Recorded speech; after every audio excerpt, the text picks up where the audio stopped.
What if the past wasn't gone, just waiting? There are stories we dismiss with a smirk, legends, rumors, whispers from the fringes of reason.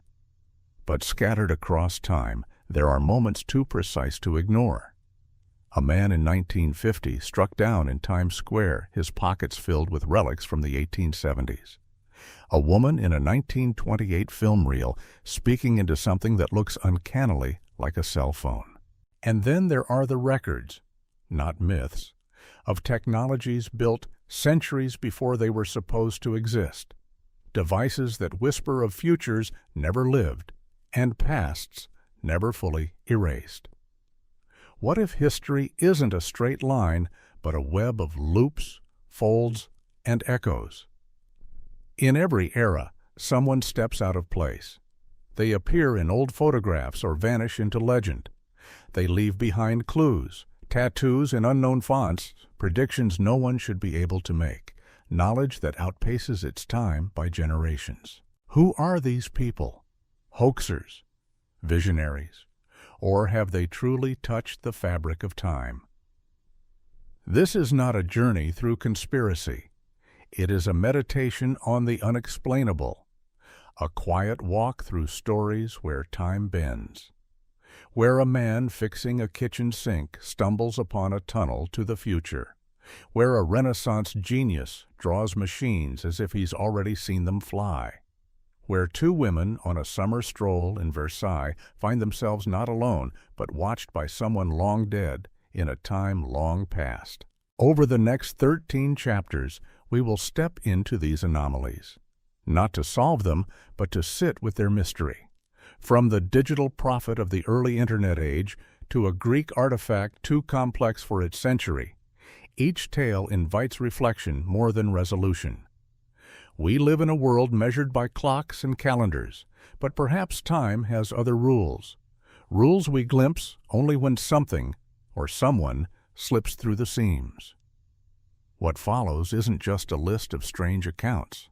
It's a mosaic of the moments that refuse to stay buried, a portrait of the uncanny, of the intellects and experiences that shake our confidence in the present's grip on truth. This is a story about time. Not as science, but as experience, elusive, strange, and deeply human.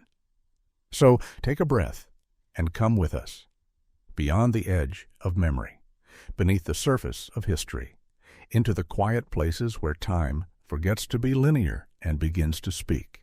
It began with a username, obscure, cryptic, almost forgettable. But the words that followed would echo far beyond the obscure forums of the early Internet. In the year 2000, someone calling himself John Titor emerged online, claiming to be a soldier from the year 2036. His mission? Retrieve an IBM 5100 computer from the past, a relic with undisclosed capabilities that, according to him, would be critical to debugging legacy systems in his future. It sounded absurd, science fiction, yet the more he spoke, the harder he became to dismiss. Titor didn't just talk, he explained, in stunning detail. He laid out the mechanics of his time machine, a General Electric C204 temporal displacement unit housed inside a vintage car. He described how gravity and black holes might be manipulated to traverse parallel timelines, referencing interpretations of quantum theory with uncanny fluency. To those versed in physics, his explanations weren't childish fabrications. They were sophisticated, eerily plausible, but it was his predictions that made people pause. Years before smartphones existed, he described a world where everyone carried pocket-sized devices for communication and information. He wrote of increasing government surveillance, social division, and the erosion of civil liberties, warning of a second American Civil War sparked by the very choices people would make in the name of safety. His words predated 9/11, but seemed to see right through it. He knew secrets, too, technical details about the IBM 5100 that weren't public at the time. Information later confirmed by engineers who were stunned that anyone outside the company could have known. And then he vanished. March 10-1. One final message. There are only a few safety items I need to check before I leave. That was it. He left behind no traceable identity, no means of contact, and yet, so much. 15 years later, many of his observations didn't seem outlandish at all. They felt familiar. Social media had transformed the way we connected. Polarization was now a cultural default, the sense of an unraveling center, prescient. Was John Titor a visionary with deep insight into emerging trends? A hoaxer with extraordinary technical knowledge? Or did he truly hail from a future we haven't yet lived? It's easy to dismiss stories like this, but some details resist explanation. The precision, the timing, the things he couldn't have known, yet did. Maybe he wasn't trying to prove anything. Maybe he just wanted us to think differently about time. What if the Internet, in its chaotic infancy, briefly opened a door? What if someone walked through, not to change history, but to leave a ripple? Not all time travelers arrive in a flash of light. Some simply log in, and then, just as quietly, they log out. It was a warm summer night in 1950 when the man appeared, not from a doorway or a shadowy alley, but in the middle of Times Square. He didn't scream. He didn't look lost. He looked confused. As if the world had blinked and left him in the wrong story. Moments later, he was gone, struck by a passing taxi. A tragic accident, but hardly unusual for the city that never sleeps. It was only after police examined the body that the questions began. His name, according to the worn leather wallet in his coat, was Rudolph Fentz, age 29. But everything else about him screamed another century. His clothes were immaculate, a black frock coat, stiff collar, and buttoned leather shoes straight out of the 1870s. In his pockets were tokens from a bar that no longer existed, old currency long out of circulation, and a letter dated 1876. No modern ID, no clues linking him to 1950. Captain Hubert V. Ream of the Missing Persons Bureau took an interest. Something about the case refused to make sense. He dug through old records and found a report from 1876. A man named Rudolph Fentz had disappeared while out for a walk, vanished without a trace. The description? A perfect match. Further digging uncovered a 1939 phone directory listing for a Rudolph Fentz Jr. When contacted, the son recalled how his father had gone for an evening stroll one summer night in 1876 and never came home. He even had a photo. It matched the man who died in Times Square down to the last detail. But the strangest part, the case was buried, quietly closed. The file slipped into obscurity. Decades later, retired officers still whispered about the man who stepped into the future and died before he understood what had happened. A man who, by all official accounts, should not have existed. Was it an elaborate prank? A fabrication lost in the fog of city legends? Possibly. But the records, the photos, the objects, the timelines, they all converged on a single impossibility. Rudolph Fentz walked out of the past, and the city swallowed him whole. If time is a river, perhaps there are moments when its banks overflow, when someone takes a wrong turn during an evening walk, and ends up 70 years downstream. We often think of time travel as deliberate, machines, portals, intention, but what if sometimes it's an accident, a glitch, a tear in the veil, and when it happens, the world doesn't pause. It simply keeps moving, indifferent to the displaced, until someone notices a man in old-fashioned shoes staring at neon lights with quiet disbelief, just before everything fades to silence. It was meant to be a leisurely stroll. August 1901. Two English academics, Charlotte Moberly and Eleanor Jourdain, walked the grounds of the Palace of Versailles. Educated, rational women, not prone to fantasy. Yet what they experienced that afternoon would haunt them for the rest of their lives. As they wandered near the Petit Trianon, something shifted. The air grew still. Colors dulled, as if the world had turned to sepia. A strange hush fell, the kind that prickles the skin. They began to notice figures, people in old-fashioned dress, moving slowly, speaking in hushed tones. A man in a dark cloak warned them away from a path. Another stood stiffly under a tree, staring without blinking. And then, by a small clearing, they saw her, a woman seated on the grass, sketching. Pale dress, delicate features, an elaborate hairstyle. She looked up briefly, then returned to her drawing. The moment passed like a breath. When they returned to their hotel that night, both women were shaken. They hadn't simply seen a historical reenactment. It felt real, tangible. The air, the people, the sounds, all too vivid to dismiss. Being scholars, they investigated. Over the next decade, they compared their memories, mapped the grounds, and studied historical accounts of the palace. Their findings stunned them. Every figure they had seen, every path they had walked, matched descriptions of Versailles from the summer of 1789, the eve of the French Revolution. The woman sketching? She resembled Marie Antoinette. Her position and demeanor aligned perfectly with known accounts of the Queen's routine. Even the mysterious man in the cloak resembled Count de Vaudreuil, a known associate of the royal court. What made their story difficult to dismiss was their methodology. They had written separate, detailed accounts before ever comparing notes.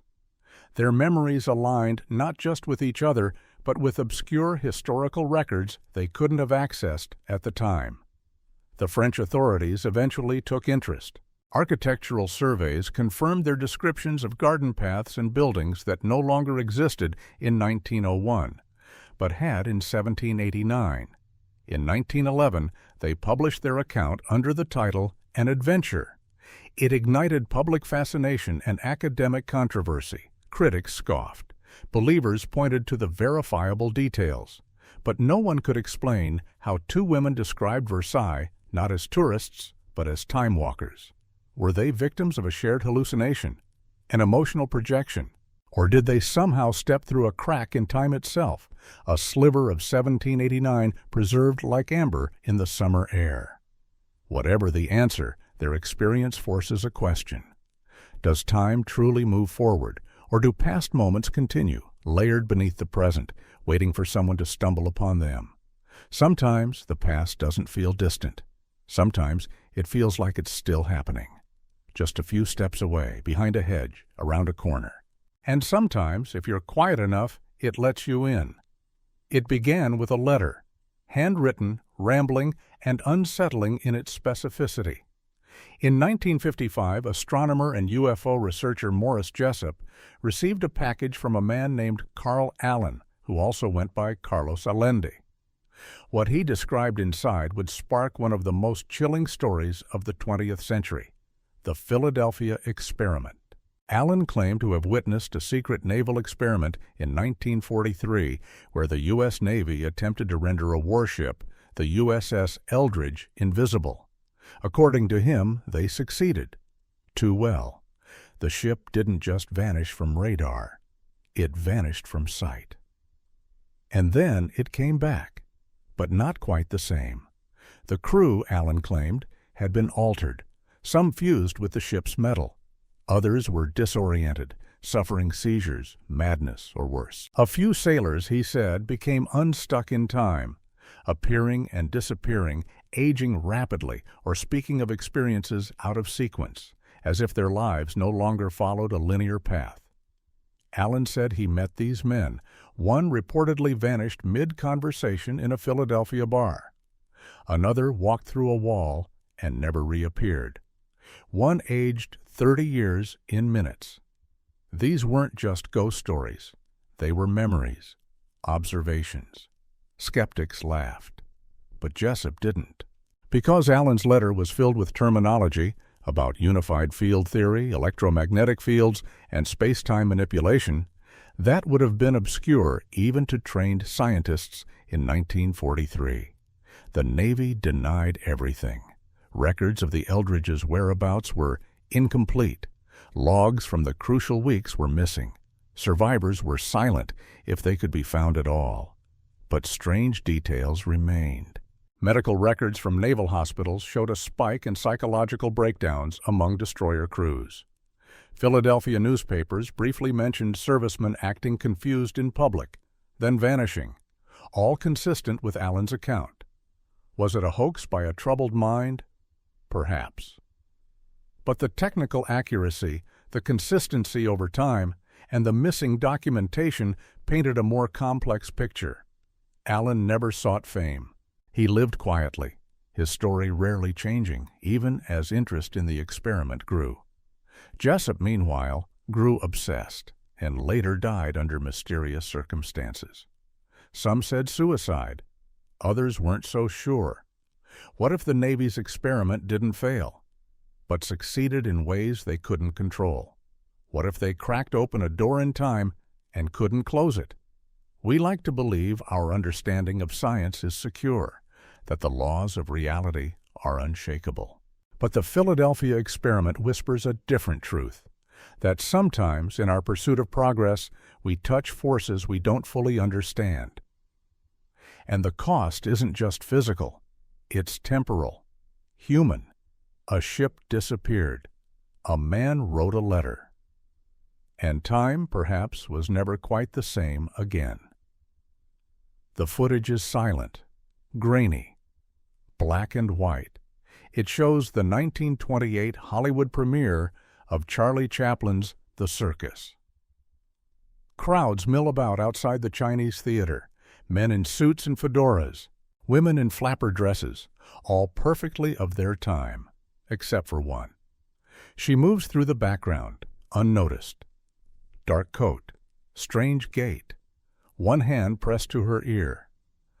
She's talking, visibly, purposefully, into something small, black, and rectangular, something that shouldn't exist. In 2010, film historian George Clark spotted her. He slowed the footage, enhanced it, watched again and again. The gesture was unmistakable. She was using what looked like a cell phone. Decades before the technology existed, long before satellites, towers, or even the basic concept of mobile communication. The object matched the size and shape of an early mobile device.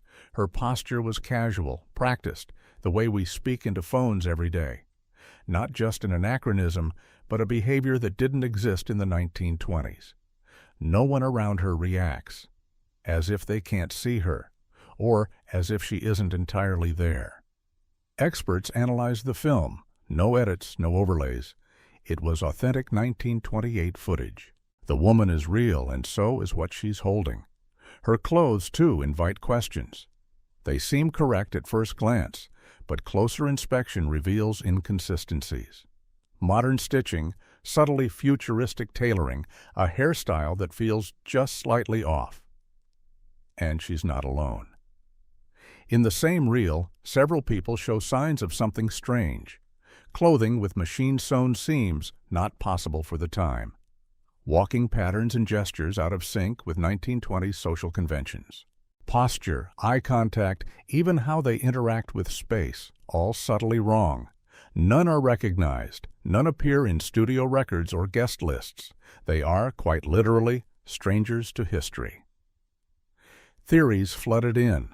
Some called it a time traveler's glitch, a surveillance mission gone unnoticed.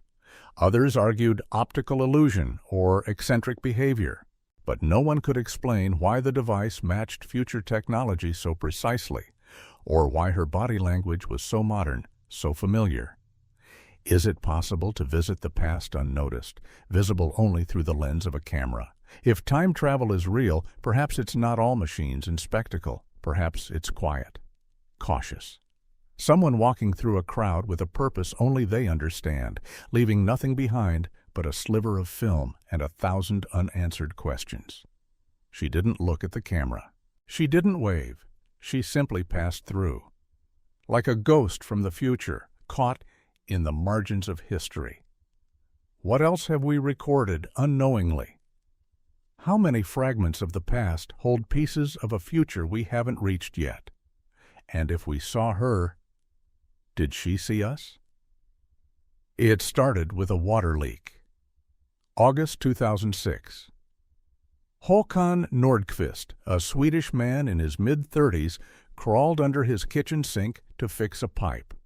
But as he reached behind the cabinet, his hand didn't meet the expected wall. It kept going. Into nothing. Puzzled, he pushed further and found an opening. A tunnel. Narrow and dim, stretching into an impossible space. Curiosity outweighed logic. He crawled in. And when he emerged, everything had changed. He was still in his apartment, but not the one he knew.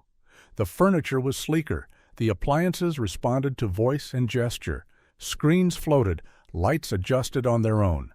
The world felt familiar, yet unmistakably more advanced. Then he saw him, an older man, perhaps in his 80s, sitting comfortably, watching a kind of 3D display. The resemblance was immediate, not just in appearance, but in posture, energy, the spark behind the eyes. It was himself.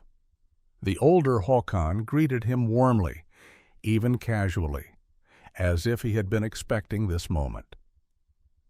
They talked, laughed, compared memories. The older man spoke of how the world had changed, in subtle, human ways. More technology, yes, but also deeper connections, better empathy, new understandings of time and health. He spoke not with grandeur, but with the ease of lived experience. Then he gave Håkan something tangible, a tattoo, applied with a painless, instantaneous device, a design unlike anything in 2006. His name, his birth date, in a font and ink no one could recognize, a signature from the future etched into his skin. Before leaving, they took a photo together, two versions of the same man standing side by side. The image shows youth and age in perfect symmetry. Facial recognition analysis confirmed what instinct already knew. They were the same person. When Håkan returned, the tunnel was gone. Just plaster, pipes, and silence. Skeptics scoffed. They always do. But experts analyzed the tattoo's ink. It didn't match any known materials. The photograph, developed with technology that shouldn't exist, showed no signs of tampering. The lighting, the reflections, all genuine. Håkan never sought fame. He never tried to profit from his story. In every interview, his account remained steady, calm, ordinary even. Maybe that's what makes it so compelling. He didn't go looking for the future. He didn't build a machine or chase a theory. He just followed a pipe under his sink and found something waiting. What if time isn't always locked? What if, in quiet moments, between the practical and the mundane, it opens? And if your future self stood in front of you, smiling, offering reassurance, would you believe him? Or would you need the tattoo, the photo, the memory burned into your bones? Maybe the real question is, how often do we miss those tunnels?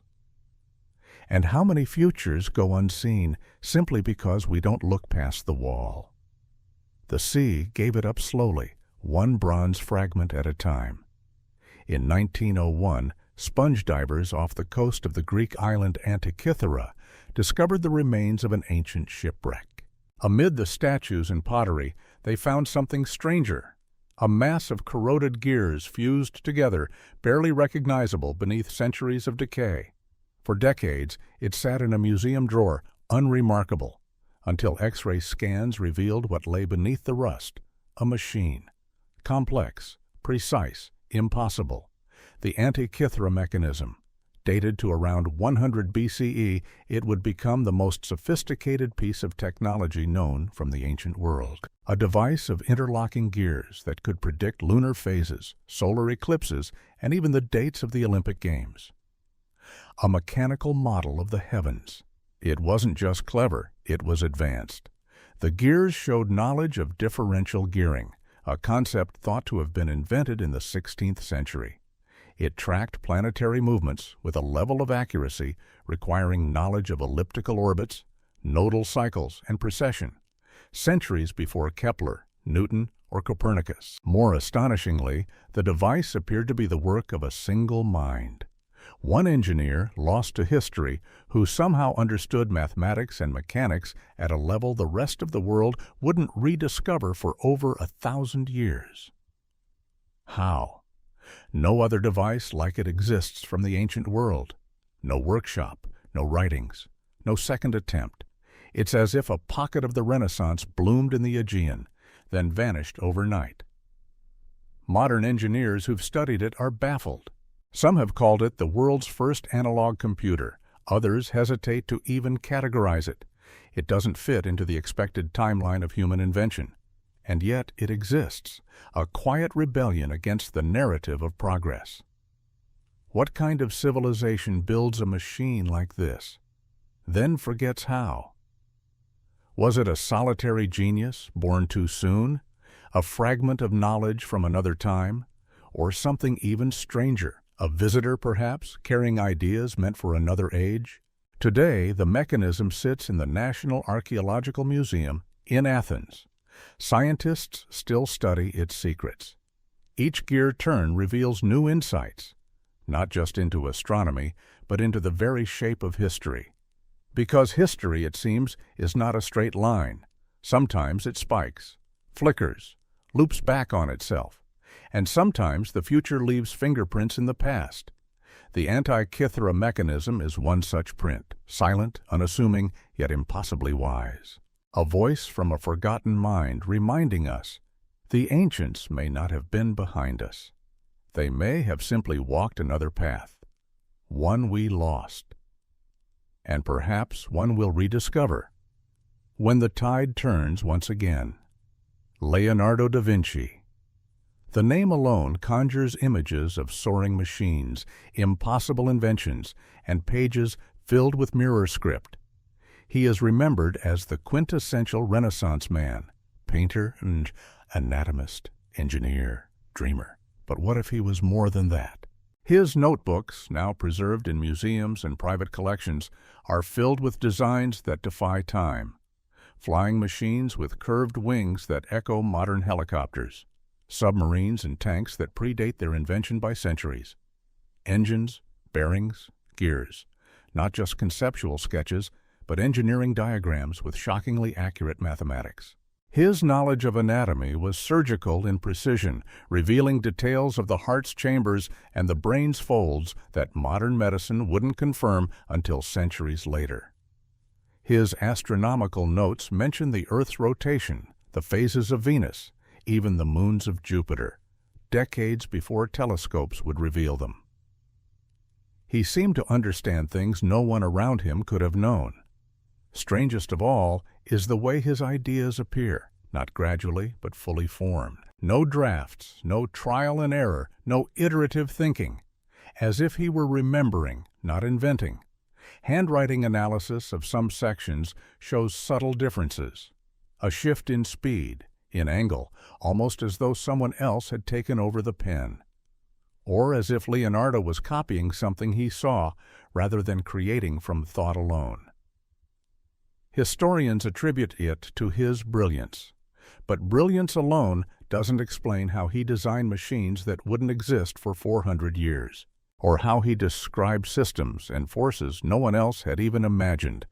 What if he wasn't ahead of his time, but out of time?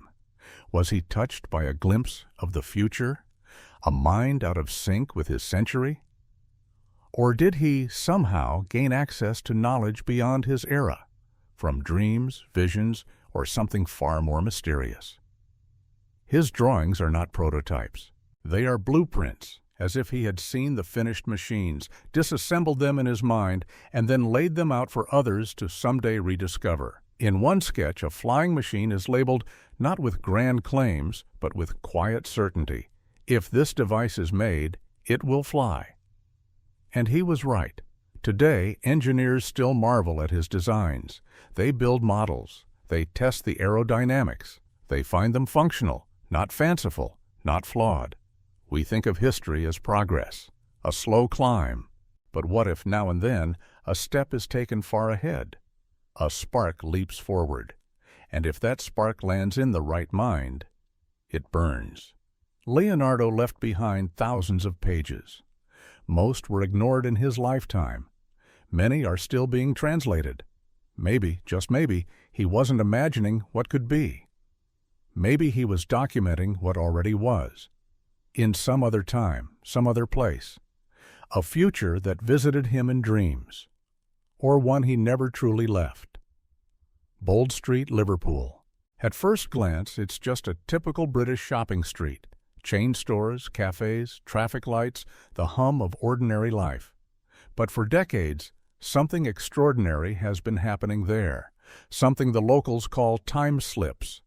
It often begins with a step, a turn, a moment of disorientation.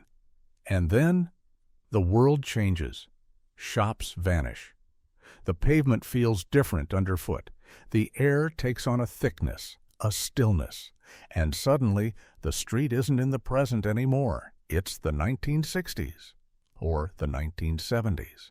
The cars are vintage, the shopfronts unfamiliar, the people dressed in fashions long since faded. Then, just as quickly, it's gone. The street snaps back to now, leaving behind only a pounding heart and the memory of something inexplicable. The most well-known case happened in 1996. Frank and Carol Sayers were shopping when Frank stepped into what he believed was a bookstore. But inside, everything had changed. Wooden shelves, outdated signs, customers in old-fashioned clothes.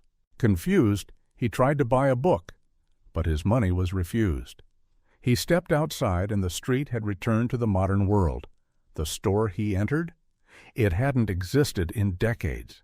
His description matched photographs from the 1960s. The layout, the decor, even the staff uniforms. Frank wasn't alone. Over the years, hundreds have reported similar experiences. A woman who walked into a boutique and found herself in a 1970s department store. A teenager who crossed the street and found the buildings rearranged. A man who stopped to tie his shoe and looked up into another time. Sometimes people report seeing others who don't appear in security footage, or reacting to sounds no one else can hear. Geologists later discovered that Bold Street sits above a network of ancient tunnels and chambers. Unusual electromagnetic readings have been recorded in the area, particularly on humid, overcast days, when many of the slips seem to occur. Patterns emerge. People describe the same shops, the same weather, even the same overheard conversations.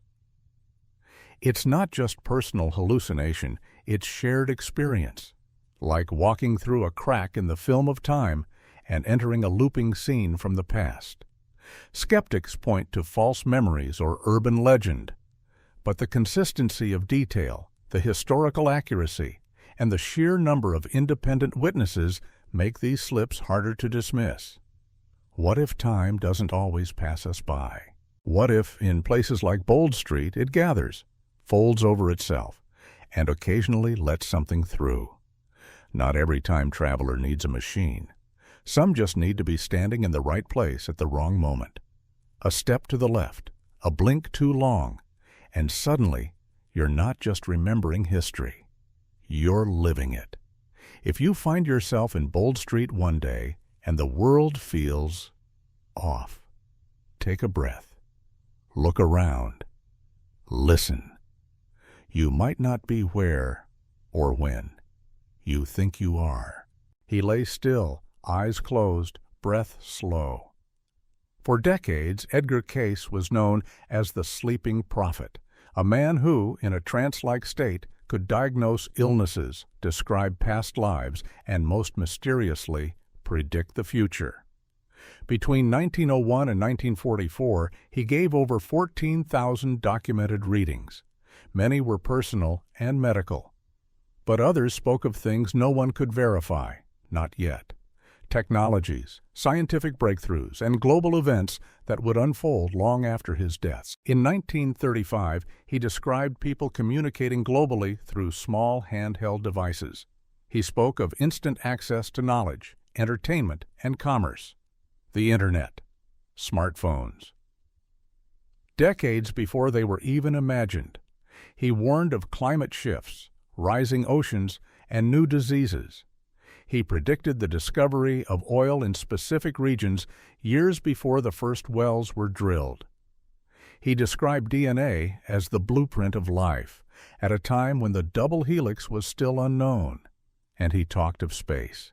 Casey spoke of humans traveling to the moon, living in space, discovering water on Mars, all of which eventually came true. But he also spoke of challenges. The psychological toll of space travel, the need for spiritual grounding, the danger of knowledge without wisdom. His predictions weren't vague. They were detailed, specific. Delivered in a quiet voice while he lay unconscious on a couch in Virginia Beach, far from laboratories or libraries. Skeptics called him a fraud, a lucky guesser. But his trance states were studied by doctors, psychologists, and scientists. Brain scans showed unusual patterns, bursts of gamma waves in regions linked to temporal awareness. He didn't just predict. It was as if he experienced other times.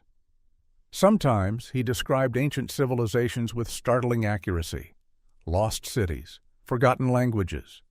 He once spoke of Atlantis, not as a myth, but as a real place submerged by rising seas where energy was drawn directly from crystals.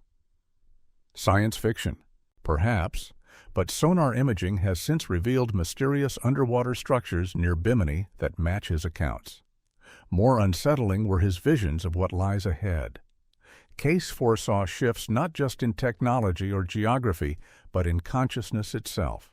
He spoke of humanity developing new senses, accessing dimensions beyond the physical, and discovering that thought itself could shape reality. He believed time wasn't linear, that the soul could move through lifetimes like chapters in a book. That information from the future could be accessed, not with machines, but with mind and spirit. He never profited. He offered his readings for free, often at the cost of his own health. When asked how he knew what he knew, Casey simply said, "I tune into the source." Was he a prophet, a time traveler of consciousness? Or did he tap into something deeper, a collective memory, an echo of things yet to come? If time is a river, perhaps Casey stood not on its banks, but in its waters, feeling every current, past and future, all at once. And if that's true, what else lies just beneath our awareness, waiting to be remembered? It wasn't a news story. It was a ripple. Something passed between forums, whispered in late-night chats, shared in grainy photos, and pieced together blogs. The woman appeared suddenly in online spaces dedicated to vintage film. She didn't speak. She didn't move much. But in frame after frame of old footage, she was there, always watching. Sometimes she stood at the edge of a crowd, sometimes in the background of a protest, a parade, a market. Her clothing shifted slightly with each appearance, appropriate, but never quite right. Her posture was odd, her gaze direct. The same face, the same quiet intensity. Across decades, most astonishing were her eyes, always looking toward the camera, not the event, not the crowd, just the lens, as if she knew she was being observed from the future. The earliest known sighting was in 1938, a silent film of Berlin, pre-war. She stands near a tram stop, wearing a gray coat, head tilted slightly. Blink and she's gone. Then 1955 New York, outside a jazz club. Then London, 1971. Then Prague, 1989. Different clothes, different cities. But always the same woman, never aging, never explaining. No one ever identified her. No one ever remembered seeing her. When facial recognition software was applied, the results were chilling. A 96% match across footage spanning 5 decades. Statistically improbable. physically impossible. And yet there she was. Online sleuths dubbed her the Watcher. Some claim to trace her further, hidden in the background of photos from the 1800s. A daguerreotype of a gold rush town shows a figure with a parasol. And the same jawline. A 1912 Titanic departure photo, there on the dock, face turned just slightly. It became an obsession for some, a joke for others, but no one could explain how she kept appearing in the background of history. The most compelling clip surfaced from 1963. A crowd in Dallas, moments before a presidential motorcade passed by. Amid the sea of waving hands and banners, she stands motionless, looking not at the street, but at a man with a handheld camera across the plaza. Later, that footage would become historic, iconic, and in its edges she lingers, unnoticed, unmoved. What was she doing? Was she a time traveler, an observer, a glitch in the record of history? Or was she something else entirely? Not a person, but a pattern, a symbol woven into time like a watermark, visible only when you learn where to look. We think of history as a collection of moments. But perhaps it's more like a film reel, looping, layered, with strange artifacts in its margins. And sometimes, if you pause it just right, you might catch a face looking back, not seeking attention, just watching, quiet, patient, as if waiting for you to notice that time is not as solid as we think it is, and that someone or something has always been here. His story was almost forgotten, buried beneath centuries of wreckage and obscurity. In the early 1500s, a sailor was pulled from the sea near Portugal. He had no ship, no known language. His skin was unusually pale, and he bore intricate tattoos of a style never seen before. Locals assumed he was mad, speaking in symbols and strange cadences. But over time, a few monks began to understand him. What he described would make no sense for another 400 years. He spoke of flying machines that traveled faster than sound, of images captured in metal boxes, preserved forever. He described devices that let people speak across great distances instantly, held in the palm of one's hand. He told of cities that touched the sky and machines that moved without horses, without sails, without oars. He even described weapons so powerful they could destroy an entire city in an instant, fire from the heavens, the splitting of matter. To the monks, it sounded like prophecy. To modern ears, it sounds eerily familiar. He called himself Eno or something like it, and he claimed to have come from a time far beyond their own, not by choice, but by accident. A storm, a flash of light, and then the ocean. He remembered little else, only that he had once lived in a world of glass towers and endless light. The monks documented what they could. His descriptions were illustrated, preserved in vellum, thought at the time to be religious metaphor, a kind of vision. Only recently, these pages were rediscovered in the archives of a remote monastery. The sketches are astonishing. One depicts a long, sleek vehicle in the sky, flames trailing from its tail. Another shows a glowing box with figures moving inside, a clear depiction of a screen. A third shows a mushroom-shaped cloud rising above buildings. Scholars debate the authenticity. The ink is period-appropriate, the language consistent with 16th century ecclesiastical Latin. And yet the images are impossible. As for Eno, he disappeared one night. No body, no footprints, just an empty cot and a window left ajar. Some believed he escaped. Others whispered of a light seen in the sky that night, silent, brief, and blinding. Was he a traveler displaced by accident, a witness to a time not yet born? Or was he something stranger, a message perhaps, wrapped in flesh, carried across centuries to remind us that time is not linear, but porous? Sometimes the future leaks into the past, not with thunder, but with a whisper. in a language no one understands at first, until one day, centuries later, someone finds a drawing and recognizes the shape of their world in a place it should never have been. A message from ahead, asking us to pay attention, because time, it seems, leaves traces, and sometimes they float ashore. Time does not tick like a clock. It folds, echoes, and bends in ways we are only beginning to perceive. We imagine it as a line, neat, unwavering, but the stories we've explored suggest something far stranger. A soldier from the future leaves cryptic warnings on early internet forums. A man from the 1800s appears in the middle of 20th century New York. Two women on a garden stroll step quietly into a long-dead queen's final summer. A bronze machine sleeps under the sea, holding secrets of the cosmos no one was meant to know for millennia. Across centuries and continents, the pattern repeats. People vanish, reappear, remember what hasn't happened yet.